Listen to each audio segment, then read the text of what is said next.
মনে রাখবেন, যে মানুষ এটা ভাবে যে আমি ওকে দুঃখ দেব, ওকে কষ্ট দিতে চাই আমি, সেই মানুষই দুঃখ আর কষ্ট পেয়ে থাকে।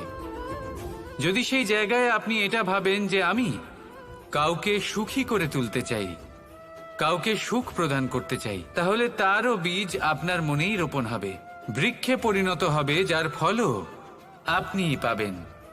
এখানে বিষয়টা হলো শুধু মানসিকতার চিন্তা, যা সত্য হয়ে আপনার সামনে আসে। তাহলে এই মানসিকতা শুভ করুন, সবার জন্য মঙ্গল কামনা করুন। অন্যের মনে আপনার জন্য ভালো চিন্তা থাকুক বা না থাকুক, আপনি সবার জন্য শুভ চিন্তা করে কর্ম করতে থাকুন, তাহলে আপনার সাথেও ভালোই হবে। তাহলে আসুন আর আমার সাথে ভালোবেসে বলুন, রাধা রাধা।